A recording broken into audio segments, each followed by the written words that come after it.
Welcome everybody, and thank you so much for joining us for today's London CTOs event sponsored by Lohika. Let me introduce myself first of all. My name is Abby and I work with Barry Cranford, who's the founder of the London CTOs. That's just one of the communities that is run by RecWorks. We are a tech recruitment company with a massive difference.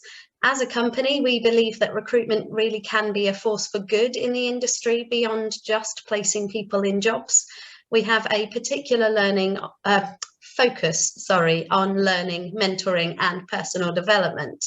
From our perspective, if people want to learn and others want to teach or share knowledge, we are happy to connect you through our communities and events. We see this as giving back to those we've worked with in the past, but also paying it forward to those we hope to work with in the future. We've run over 700 events so far for engineers, developers, students, graduates, CTOs like yourselves. We have run conferences, lightning talks, hackathons, all sorts. In January this year, we made our 4,000th introduction through our Meet a Mentor program, and we are so excited to see where that's going to go next. As I've already said, we love to give opportunities for people to connect, and this event is part of that. If you'd like to know more about any of our communities, please do get in touch with myself or Barry or Helen Lewis if you know her, and we can take it from there. So let me tell you a little bit about Lohika, and then we'll get into today's event.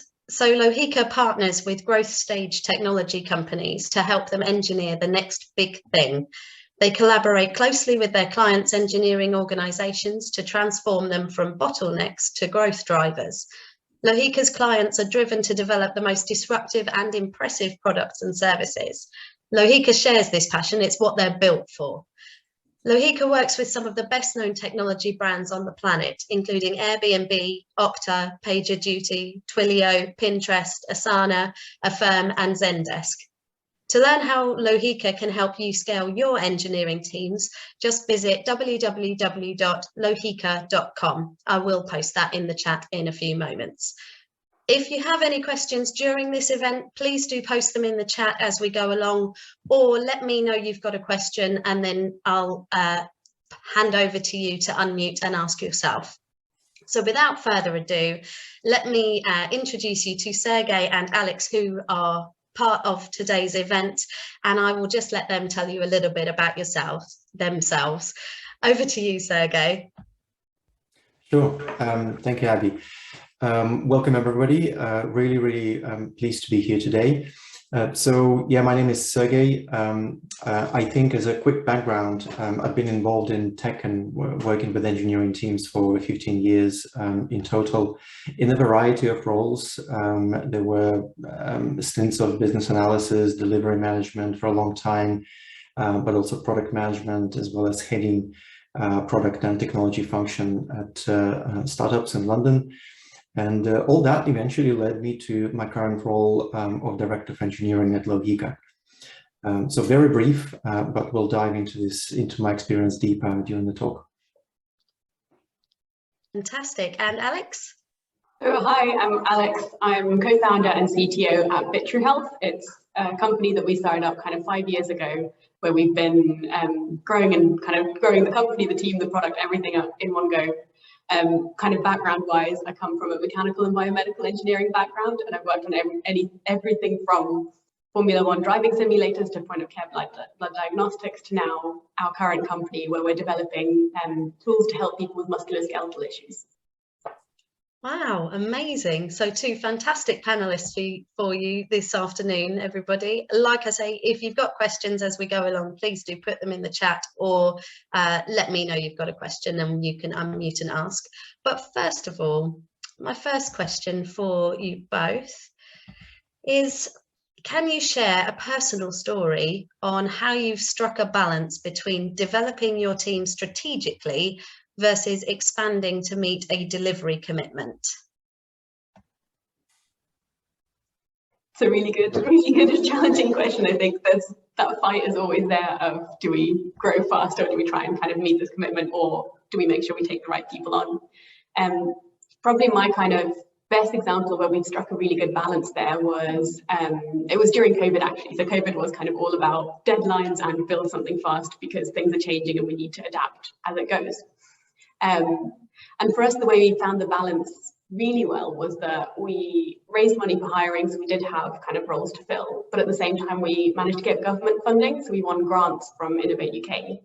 And then there's a really good balance there of we can use the grant funding to kind of build out a contractor team that is temporary, and that's the very fast solution where we can kind of get out and make sure we're building towards our goal. And then we can kind of take it steady to make sure we're making the right hires with the kind of money that's there for permanent hires. So that's kind of when it's worked particularly well for us. Fantastic. Sergey, any thoughts to follow that? Nice one. Yeah, sure. I've been in numerous situations where this challenge was really felt, but the story I wanted to pick for today was a bit of a contrasting one. Happened years ago, and it's a story about how I actually didn't quite manage to grow the team strategically, specifically because there were delivery pressures. Or rather, there was a lack thereof. So I was running a team at a startup in London at the time, and it was very early stage, and I was very motivated to steadily build the capability within the company to fulfill the vision and ship the new offering and things like that. And I picked one unit which I wanted to develop, one Scrum squad that we had.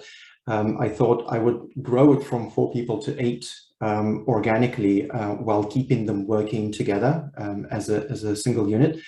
And then when they reached its size, I would split them out into 2 units, 4 by 4. I kind of pulled my thoughts together and presented the case to the leadership of the company. But I was told, no, we can't do it at this point because there is no funding that is linked to a release-related benefit. And because there was no that energy to pull us forward, that plan was put on hold. I was literally told, we will grow when we actually have to accelerate. My reaction at the time was like, it'll be too late by then. Like we have to anticipate that. So yeah, this I hope illustrates the challenge with a real story. I'm sure it happened to a few of us. Yeah, that does sound like a challenge. I think I'm in the same boat as you there. I'm like, no, you can't wait until we need people. We need to have that process on the go so that we can have the people when it's appropriate. Yeah. Oh, wow. Interesting challenge. I like it. So just for clarification's sake, for me, as much as anything else, when we say about we're going to develop a team strategically, what does that look like? What do we mean when we say strategically? What's strategic in your definition of it? If I may, I think it's just about looking slightly broader than quite literally at what are the competencies that we will require to complete a task at hand. It's about factoring in other things. Such as that there's a range. There can be aspirations your engineers might have and career paths for some individuals. It can also be an existing established team dynamic. It's better to avoid breaking that. It's better to make incremental changes rather than reshuffling people all of the time. It makes sense to think about future challenges and consider what are the tech enablers that will have to be developed that will give us an opportunity to develop skill sets. It's also opportunities that you can harvest from bringing in junior talent and pairing them with more experienced engineers on the team. Abby, you mentioned mentoring introductions that RecWorks does. That creates true value because there is this bidirectional dynamic that exists and glues the team together. So I guess it's things like that. Yeah, that says it really well for me. I think I'd like maybe my kind of summary sentence to that would be that it's kind of setting your team up with the right skills for kind of longer term growth. So the things you were talking about there of like hiring for, like there's a choice between hiring for kind of seniority versus hiring someone who's just really going to grow. And sometimes the push is to kind of just get the seniority, get all the skills, rather than someone who's going to expand and maybe who would go beyond what your senior hire is if they were with you for the long term. So it's kind of those trade-offs of, do you hire someone who has the skills now or someone who's going to grow into them and maybe be much better?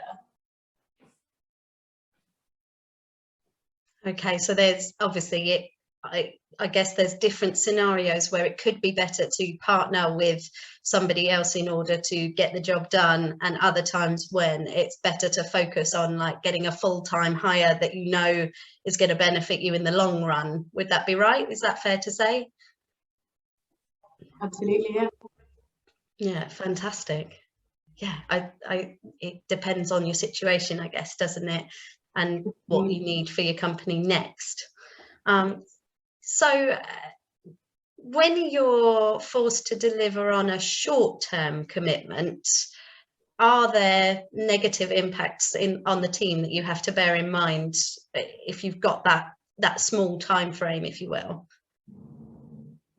It's definitely possible to make bad hires, I guess, is one of the top things that's easy to say. Yeah, that can be, I mean, for the team, for us personally as a team, we kind of put culture really, really high up in terms of how we work. That it's just so important for us that the way the team is at the moment, that dynamic keeps going, because like we work well together, we achieve things well together, everyone's goals and priorities are in the same place and everyone's really aligned. And I think that kind of trying to rush through hiring, or even kind of bring in, even if it's outsourcing and bring in a contracting team, if those kind of values and goals don't align, it can be really easy to kind of create turbulence in the team, I guess, that you then have to work through and make sure you bring back. And then like Sergey was saying, especially if you're going to start with like, if you want to kind of slowly scale up your team and split it into two teams, if you kind of immediately split and you have an old and a new fit, I think that can be really difficult.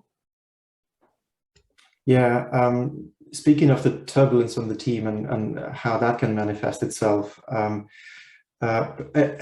typical kind of symptom that happens, that I've seen many times, when people focus on a short-term objective too much, is the stakes are high, they have to make things happen, and they're very tempted to pull one of the senior engineers or leads from another existing work stream that is well established to make things happen over here. And that obviously can compromise the speed or integrity of delivery on this other work stream. So it kind of cannibalize your other parts of the organization. And the other danger is that if you're having to do this over and over again, then people on your team may begin to feel that they switch context a lot, and they struggle to achieve excellence, which I know every engineer really values and strives for. Yeah, excellent. We have had a question come through on the chat, so if I can go to that one for you guys to answer next, that would be great. So in general, would you say you hire capabilities over skills, or does it depend on the delivery expectations in addition to your other constraints and boundaries for the project you're working on? I think about this so much. It's a really, really good question. It's so difficult, I think, because it probably does end up that in situations it is different. I think in general, I really try strongly to kind of prioritize how much people can grow and what they can achieve, because I find that the right kind of attitude and just being really keen to get in, learn, expand tends to mean that people do end up being brilliant, but you have to have the capacity to be able to train them up, and that's the whole problem. The short term, we need to deliver something now, we don't have time to train someone, does come into. So for us, I think we tend to go in cycles. Like for a while we'll hire for kind of capability, for like where you can grow to, and then we'll feel like, oh, these guys are all fantastic, but they need a senior person to guide them a bit more, and then we'll go on a bit of a senior hiring rate where someone does have skills, and then we'll switch back over to, and now we want to bring in more people that can grow. In my experience, I'm a believer in hiring for attitude and traits rather than proven track record, because it does create the benefits that you can only have when you do this. like better loyalty, better growth within your team, better culture, and so on and so forth. But Alex is right. You're not always in a situation when you can afford to do that. And another dimension is also when you know you need to add people and you're looking at candidates. Unfortunately, it's always finite options that you're dealing with. Like you cannot always hope that an ideal candidate will turn up tomorrow. So sometimes you just have to make a tough call based on very limited options that you have in front of you. And that's just about making bets, to be honest. That's how I think about it anyway. Yeah, so you roll the dice and hope you've got the right option at the end of it, sort of thing. It's a calculated risk. Yeah. It's that type of approach. Yeah. Yeah, we're very similar at RecWorks, actually. I am involved in part of the hiring process. It's the other part of my job, other than hosting these wonderful events. And we're definitely, very keen on having people with the right attitude, and then some of the skill set, but maybe having to learn some things. If you've got the right attitude and like you said earlier, Alex, when you want to protect your team because they're such a good team and everybody works really well together, we have a similar sort of environment. So we're very careful about who we choose to go forward with hiring wise, and who we don't choose to, depending on how they come across in their written stuff on the phone, and what their skills and capabilities are. There's definitely that whole mix of things to take into account, isn't there? I agree. Another question through on the chat: do you feel that mentorship throughout the team is key to success? Yes, you may need people with capabilities, and we should always look for those that are also educators and sharers. What would you say to that? I agree so strongly with that. Yes, it's so important. So for us, kind of mentorship, we try and encourage people to work together as much as possible, and definitely anyone that knows how to do anything. We have knowledge sharing sessions, we have one-to-ones, we have kind of lunches where you go through, talk about what you know, make sure that that's happening both within a team and across teams. Couldn't stress enough how important it is to have people that interested in making sure that everyone around them gets better as they do. I think I'll agree. Big believer in growing the talent from within. I think it's a win-win-win type of situation for juniors, for seniors, and for the organization as a whole, for leadership. Believe it so much that for a while I was running my own coaching practice for product managers as well. Definitely, if you're able to structure something like this within your organization, I think it's definitely worth investing.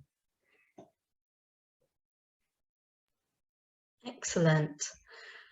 So when you come to the decision that you need to strategically grow your team, how do you build the case for doing that, and how do you build the return on investment for it? Like, what does that look like? What's that process like?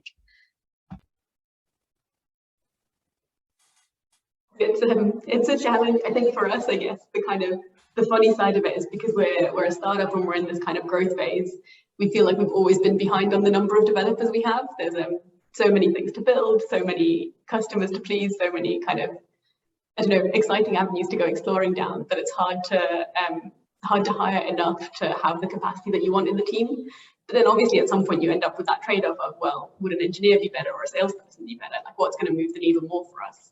And that's where our kind of ROI question comes in of, if we were hiring an engineer versus a salesperson, who's going to have the bigger impact on the company's chances of success? And that's kind of all I can say, is that we know the challenge of trying to make the trade-offs, but as far as kind of building the case and choosing between the two, I think it ends up feeling what are we more behind in? Would we rather be building more features? Would we rather be making more calls? And it just comes down to having kind of conversations around that. So for us, we kind of very openly talk with the board about what's our biggest weakness as a company right now? Are we not delivering fast enough, or are we not selling fast enough? And which of the two do we prioritize? To add, I think the approach can be a bit different depending on the context, and I'll give a couple of examples. The context differs based on the objectives that you might have. For instance, if your objective is to develop a capability within the organization, then it may be a little bit easier in comparison to make a case for it, because things like knowing your capacity begins to matter. So it's knowing your capacity. It's being able to reliably estimate the work. And it's an ability to deliver with a stable velocity. Basically everything about making promises and keeping them. If you link these kind of granular benefits to how you would expand the team, then you build in this connection because it's real. Basically, one thing affects the other. If you're in a situation where delivering something specific matters a lot, like you're up against a deadline or something, then maybe looking at risks can convince the leadership to kind of slow down a bit and be careful. Just be careful with growing the team, because any sort of disruption can lead to a setback for that objective to ship something specific. And by disruption, I mean premature promotions, reshuffling individual contributors, splitting emerging teams, things like that. You just need to think twice before you do this. Yeah, definitely got to be careful with how you go about doing any of those tasks, haven't you, to make sure that everybody still will be able to work well within the team. Definitely. We have had another question on the chat that actually, Sergey, you've literally just touched on anyway, but I think there's a little bit more exploration we could do here. The question is, how would you deal with a situation where a senior engineer, for example, is pushed into a team or people leadership role, but they don't really like that kind of role? At the same time, you need a team lead and someone who can take on building up the other people who are too junior to do that part of the role for you. So how do you balance that? How does that work? It's challenging, yeah. But for us, at least, I can kind of say of there's like two kind of different ways that it's gone. So often we'll kind of talk to with our one-to-ones, because you're kind of so much talking to people about what skills are you trying to develop, where do you want to go in your career, and we're kind of making sure that that is top of people's minds. It means that you can kind of catch this sort of thing quickly, which is really helpful. And then if you have more junior people in the team who are aspiring to be this, you can kind of start to make a plan between them of how will we hand this over slowly, or how can we kind of transition so that you're teaching someone else the skills you have so they can step in and take this, and you can become more focused again on the role you want. So yeah, I guess you can kind of immediately try and find a solution where they do get a bit more of their deep technical time back. If not, you can see if you can kind of work on coaching someone else up. And then the last solution is to hire someone in, and the kind of manager can take on a bit more pain at the time of whoever was kind of the lead of that lead can step in and take on a team while they try and hire. It kind of all depends on the people involved and how quickly you need to kind of get out of the situation. Some nice preemptive steps there, Alex. But then also, if you're already in that situation where you had to kind of push somebody to take on the team leadership responsibilities, and they're not comfortable with that, well, a pragmatic thing comes to mind. Buy yourself time. Maybe sit that person down and say, let's run a trial period. I know this is not what you envisaged for your next career move, but have a go and see what that actually feels like, because the feeling may be quite different compared to a theory. In the meanwhile, just work on a plan B. Find a proper team lead that maybe has a track record or at least an aspiration to follow this people management track. So sometimes you just have to be very pragmatic. That plan B point is great. You kind of almost always want a plan B for everything you're doing, right? For sure. That's not always the easiest, is it? Sometimes there isn't time for plan B. So you just have to go with what you can and, yeah, work with who you've got at the time. Yeah, definitely. Again, RecWorks, we do very similar, like sometimes. So I've worked for RecWorks about a year. My role has changed 4 or 5 times in that period, just because I've been doing one thing and then Barry said, can you just try this for me? Or can you just, I've got an idea and I'd like to see how you get on with this. And from that, my role has developed and grown, and I love my job. I've loved every part of my job. But what I'm doing now, is hosting the events, helping to run the London Java community, like that's been a real highlight for me that I wouldn't have necessarily put myself forward or applied for, but Barry could see that obviously there's something in me that would work for that kind of role. And because we've had the time working through other roles, he asked me to take it on. And yeah, and I love hosting these events, absolutely love it. I think it's brilliant to gain knowledge from guys like you, and ladies like you, Alex, sorry, generic terms. But I love it because I always learn something and I love to keep learning. So I'm sure the guys in the London CTOs do as well. I know our communities, we love to learn and share knowledge, so that's brilliant. So we've had a little follow-up question almost to the one about getting someone to be in a leadership role, but they're not necessarily comfortable. It's an observation question, I guess. So is the above question about their perceptions of being a leader, and is that what should be addressed first when you put someone into that kind of role? Like, what are your thoughts on that? Super interesting. We're kind of going through that at the moment actually with somebody. So we were asking somebody to kind of step up and take a bit of leadership, and their kind of first response was, whoa, this is a lot. I don't know if I can do that. And they are fantastic. Like, they will obviously be brilliant at this. So it's a really interesting thing that does come up a lot. I think you kind of get different perceptions of what it means, and for everyone it will mean something different. It is really, really important to get on the same page about what it is you're asking someone to do. So for us, we kind of try and build in kind of what are the different responsibilities you'll have. Let's discuss those. There's a book called The Making of a Manager, which is just brilliant. Like, it's just perfect for anyone going into it first time. So we really try and encourage people to understand what it is before we put someone in that leadership position.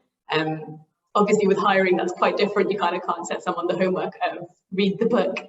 The book is The Making of a Manager. I'll send it in the chat in a sec. Yeah, the kind of important thing for us is trying to just be really, really clear where we can about what expectations are of a particular role. There is one other construct that I'm familiar with that helps with this issue, which is called progression frameworks. So basically what organizations can do is not just envisage that they might have multiple career paths for people, but also break them down into certain levels.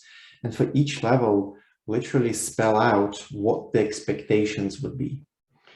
And that can be in terms of specific responsibilities or behaviors for in typical situations and such and such. And it's just a good way to set expectations with people you're trying to promote, because not only the path no longer just looks like a direction, it also looks like a series of milestones, and you can begin to associate your current position with this spectrum. Where are you exactly? Have you crossed this line? How far off are you from your next base camp?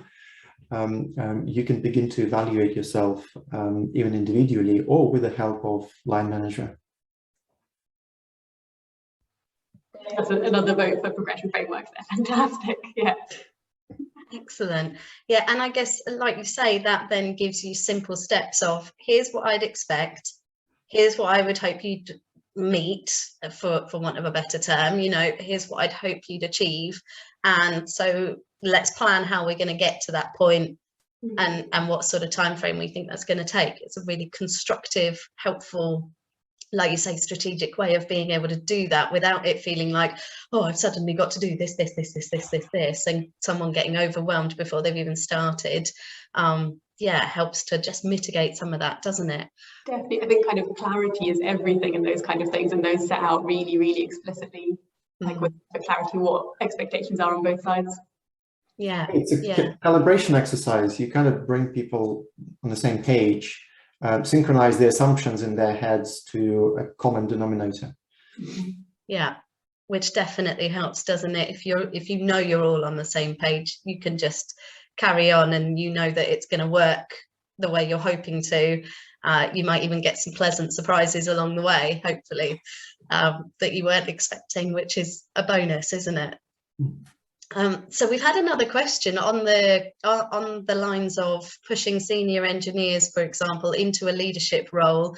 One of the in the chat we've said, I've seen many occurrences of square pegs in round holes with specialist roles, i.e. DB, Scrum Master, Architect, Product Owner, where the companies push people into specialist roles to promote hiring from within, but they're not suitable for the role. So to me, that doesn't set up the person for the role or success. Like, what are your thoughts on that?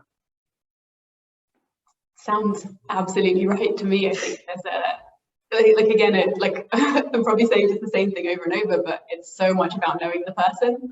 There are people that kind of need a little bit of a push to take the next challenge that they're ready for and that they are going to be successful in. And then there's kind of pushing someone into a role that is just not the right role for them. And those are kind of completely different things. And kind of actually coming back to Sergey's point about if you have a progression framework, you can sit down and go through something with someone saying, here are our expectations for this role. Is that something you want? Does it sound like it'll fit you? So yeah, you never want to be pushing someone into a role that they're just not made for.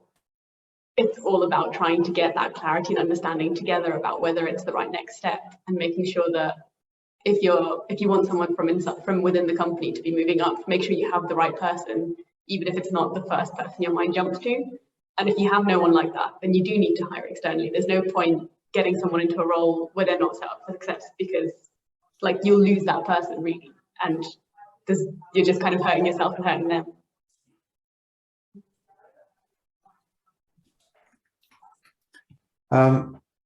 Again, to add a little bit from my perspective, a part of an answer might be for an organization just to offer choice. So going into people management should not be the only way to receive promotion or recognition or grow. There should be multiple tracks. So creating this optionality is a part of the answer. But there are other dimensions as well. I think managers' leadership should really think not just about individuals, but about a team holistically and as a context for an individual. Sometimes it takes designing or carving out a role from this kind of tissue of the talent that you have. You can. Nobody said that every single organization has to slice and group responsibilities very conventionally. It doesn't have to be this way. There can be exceptions. It's totally allowed. I also, yet another dimension, I also have seen that people don't always move in a linear way through their careers. People make turns. Sometimes they make loops. They come back to like previous roles that they've had in the past. I worked with a client, for example, that about a couple of years ago, he used to be a people manager in engineering, but then he decided, I just want to focus on technology purely. So he managed himself into a pure architecture role. And recently I caught up with him and he said, I'm back to people management. And partly that can be prescribed by the reality, like organizations evolve, situations change and so on, but it can also be driven by people's choices. Again, nothing wrong with that. So, do you think there are any common pitfalls or risks of bringing in a progression framework? Like, have you ever seen it go wrong or not done well? And in that kind of scenario, what would you improve, or what have you improved off the back of it? I haven't had like deep hands-on experience with progression framework, I'll have to confess. Not like I've used them and built them in many organizations, but I've studied the subject. And one thing I heard other people talking about, which is a common pitfall, like you said, Abby, is taking them too literally. Mm-hmm.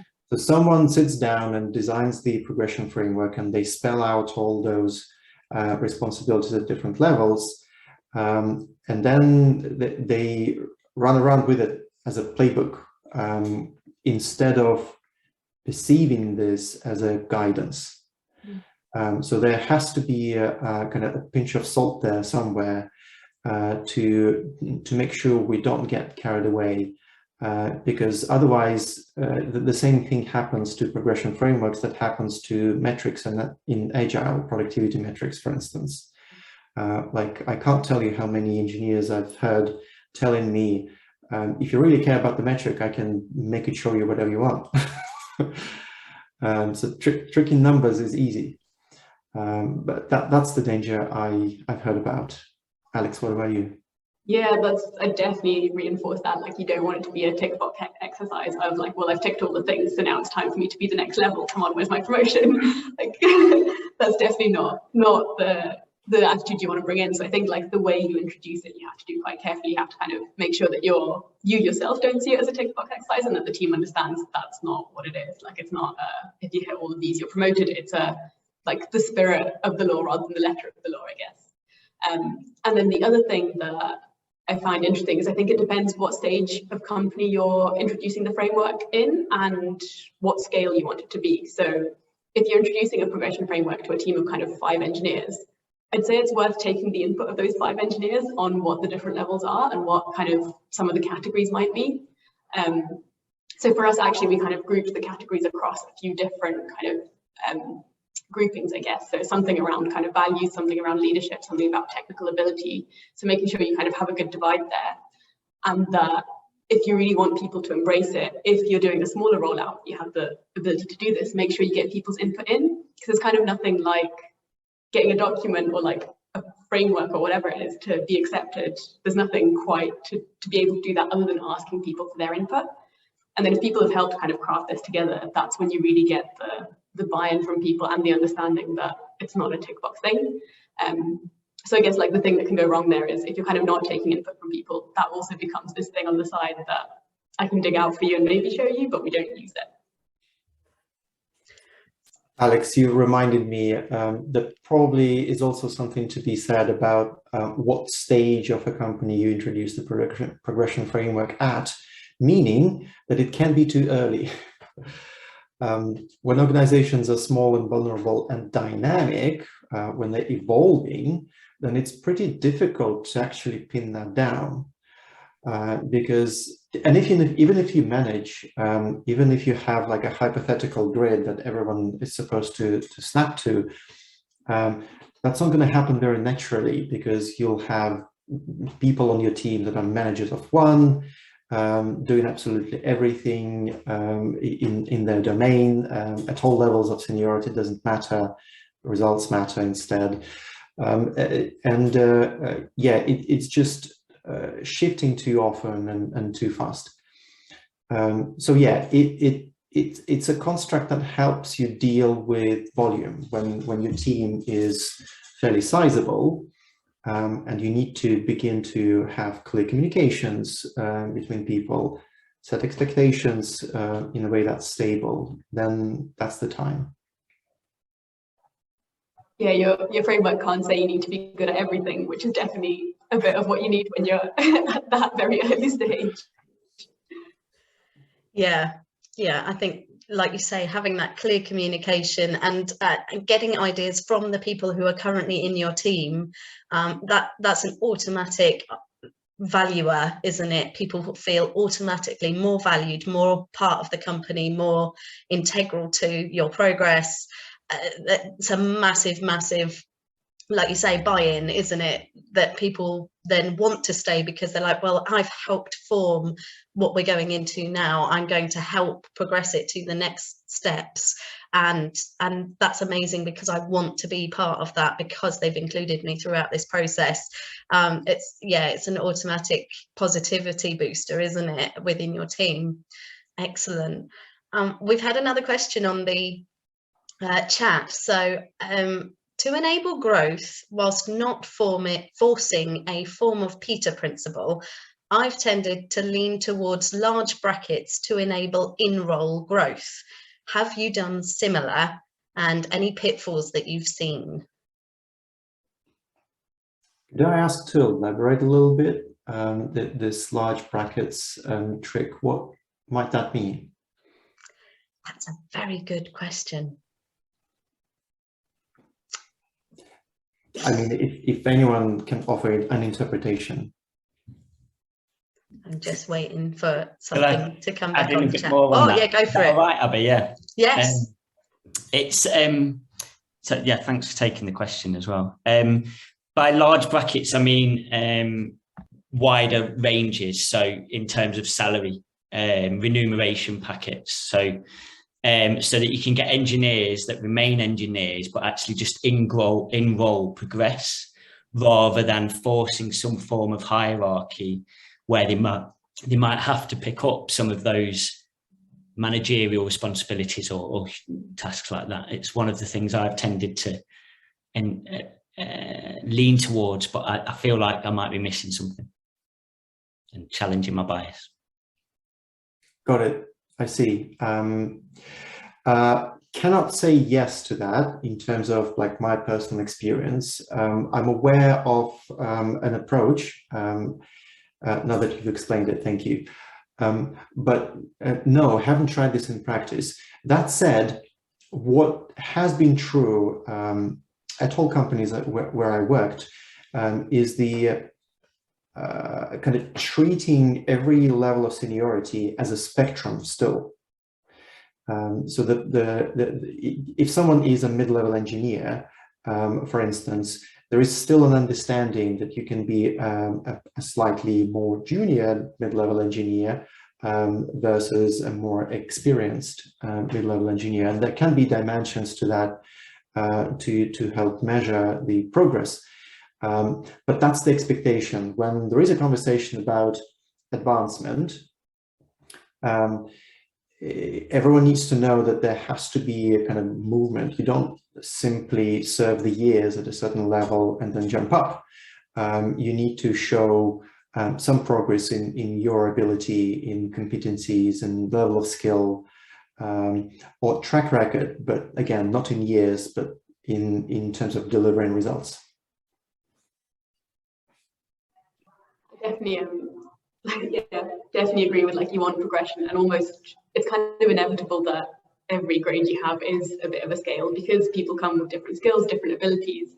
It's even hard to necessarily like kind of compare two people that are maybe even at the same level in the same bracket, but their skills just don't match up. So I spend a lot of time worrying about that as well, and especially around the question of bias. Like, it is really interesting. You can read all you like about things that say that just if someone is similar to you, you end up liking them, so you see them as better, and that's just a thing that's always there. So yeah, I worry about it a lot. As far as kind of a good solution, I don't feel like I have one yet. A thing I try to do is the same way that we can kind of blind CVs or coding tests, or sometimes kind of write up, these are the things that somebody has done, here are the things somebody else has done, and I'll kind of go to a colleague to discuss them without presenting who's who. And then that way you can kind of get maybe a comparison between people's abilities or kind of where they are, while trying to take yourself as an influencing factor out of the decision, I guess. But no, it's such a hard question. It's something I do worry about too.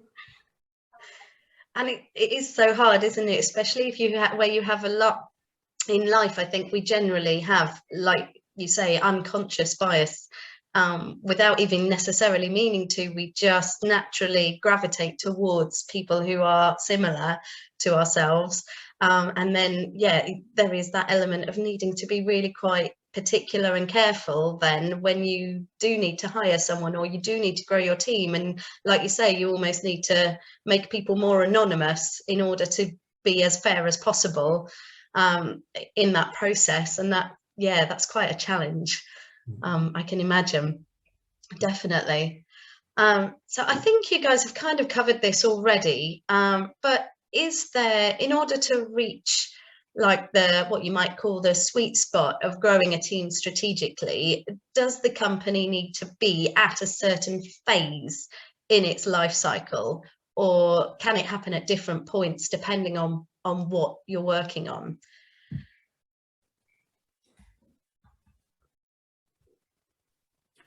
Well, I think perhaps one indicator is that maybe the engineering team itself needs to reach a certain size for those kind of moves to become easier. Again, in simple terms, if your total headcount is, I don't know, 8 people, and you're doing something with 2 of them, that's like 20-25% of the entire team, and the stakes automatically become higher. But if shifting a person or promoting a person or hiring a person means 10 or 5% change to the headcount, then it's easier to justify. It is easier to experiment. It is less crucial if you're going to fail. So I guess the overall size and distributing that risk is a very real factor at play. Yeah, that's a kind of really clear answer of it. And I guess kind of life cycle company wise, I'll just add to that, like I guess when you're a small company, that's your team is your company, and then the time is, you kind of are almost always in that like higher fast side stage of the company, which makes that strategic balance a bit hard as well. So yeah, I guess I'd say that like kind of as you grow, it becomes more something that you kind of start to think more and more about the strategy of it, I think. Yeah, so in the initial kind of stages of your company, it's more likely that you're just going to be trying to hire and make sure that you're hiring the right fit to be able to then later on down the line go, okay, strategically, where do we want to go? What do we want to see? What are we going to plan? What are we going to put in place to do this? And from there, you can do your planning and obviously grow as and when you need to. Fantastic. So if your team was originally formed to meet a short-term delivery requirement, how do you then keep that team together once that's been completed?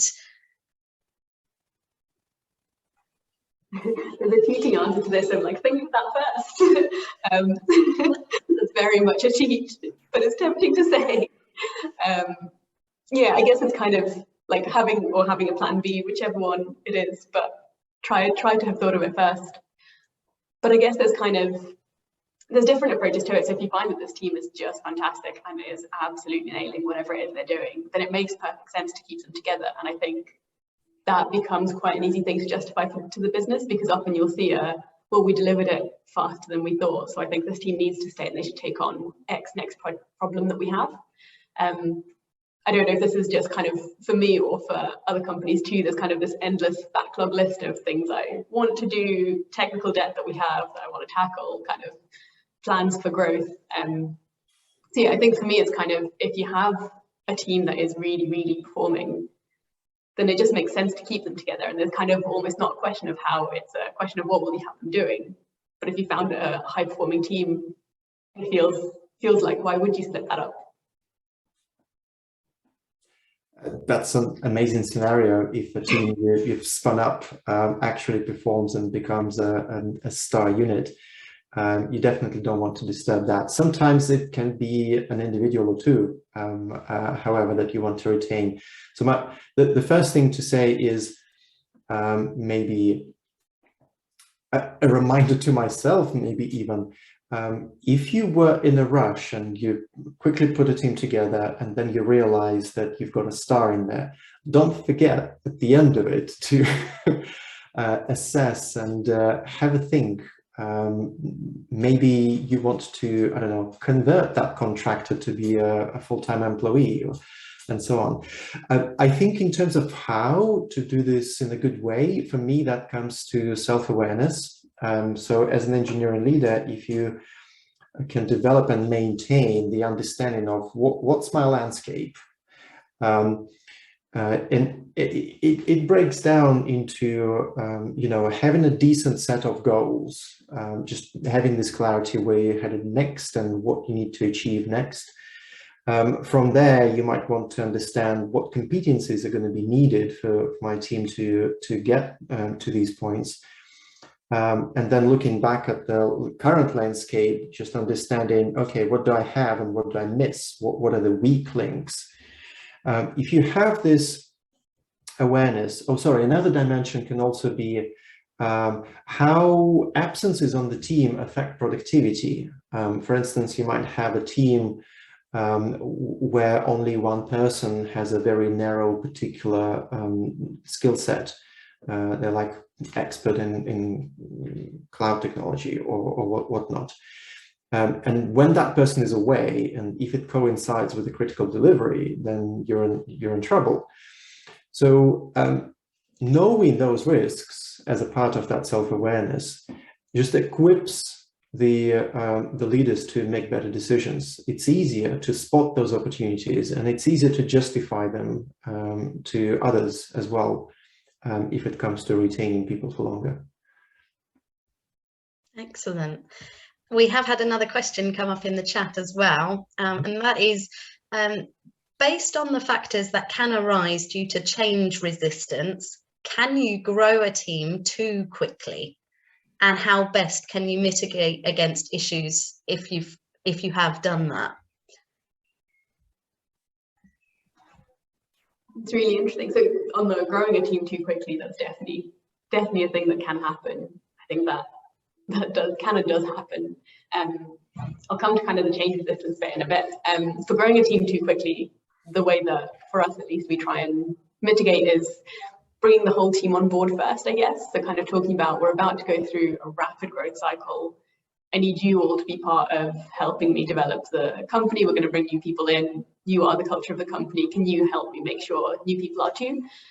And I think that's kind of, it's making sure that you're not the one that's trying to make the team work. It's that the whole team is trying to make the team work, and that they're kind of aware and part of it again. Kind of comes back to that same thing earlier of when people are involved and a part of something, they tend to see it through, and it tends to be something that they're committed to and want to make work better. On kind of change resistance, I guess it's that if your team doesn't really want to grow, or if they don't want to split or kind of change structures, and that is really difficult. I think again, like trying to get clarity and trying to get communication with everyone about, like, why don't you feel we need the change? Let's talk about that, kind of go into depth about why we need to make the changes we do. I think that's kind of my best shot at that. It's try and have data for your reasons, try and be able to kind of openly and really clearly discuss what the issues arising might be and how you might tackle them. I was thinking about a slightly different perspective on this. That's great. So first of all, yes, it's a thing. It's definitely possible to grow the team too quickly and do damage. The simple example has something to do with communication. I'm sure you've seen those diagrams where they show you a team of 3 people where each person only has 2 communication lines.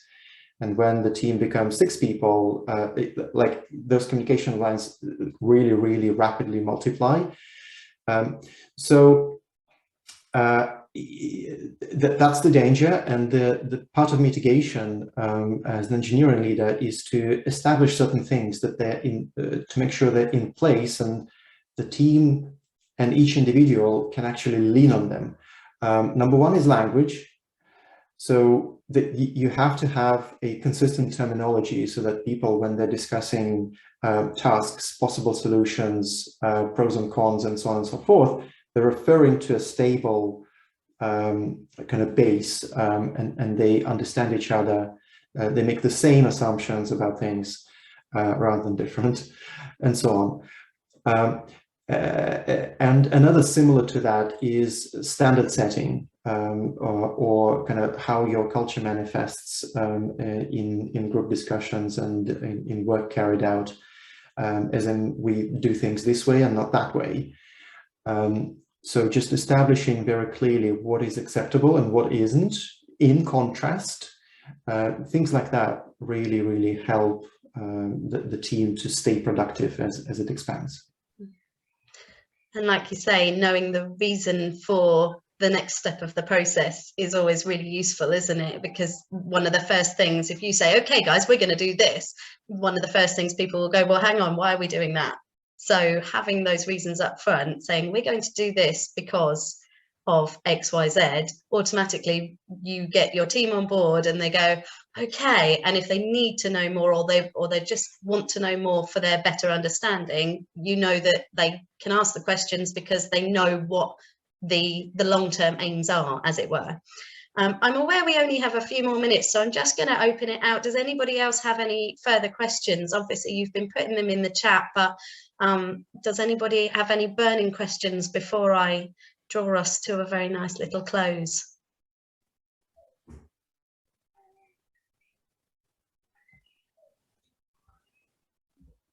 I'm going to take that as a no. So I have one final question for you. Oh, here we go. Even better. Someone else has got a final question for us. Perfect. What do you think about acronyms? It's a good, question. bad, ugly. Keep a dictionary. They are so hard when you have someone new coming in. They're tricky. They definitely trip people up. But I think they're kind of part of your company culture and language. Like, I think I've definitely been places before where they have a little booklet of, like, when someone joins, they give you a cheat sheet of here are the 3-letter acronyms, because we have so many. Now you can at least understand what they are. But yeah, it's always difficult, because what it means is that somebody new is sitting there in a meeting thinking, I have no idea what's happening. So yeah, they are challenging, but they always creep back in, is what we find. So yeah, sometimes a cheat sheet is a really handy thing for new starters to have. Perhaps another advice is try to stick to just a handful if you can.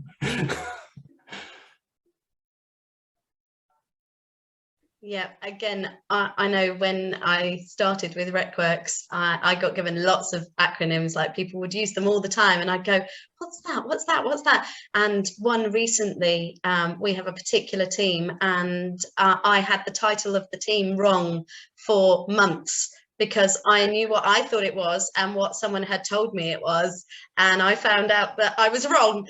And I had it completely wrong the whole time, and it didn't, the meaning of the team is still the same, like what we do is still the same, but just the different choice of words actually helped my understanding a lot more than what I thought it was.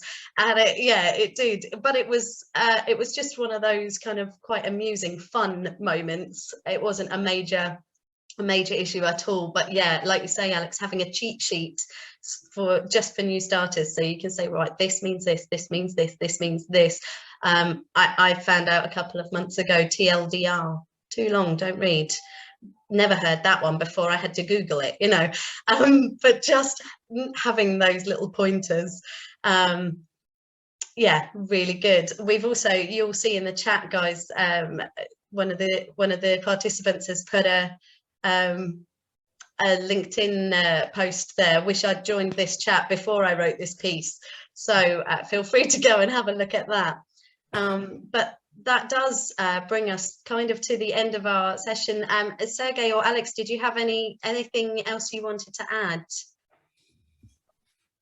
I was just going Well, to say thanks so much. yeah, maybe just to extend the gratitude to everyone who joined and contributed to the conversation. Alex, Eddie, thanks to you as well for facilitating and adding your thoughts. Great questions, great discussion. Yeah, brilliant.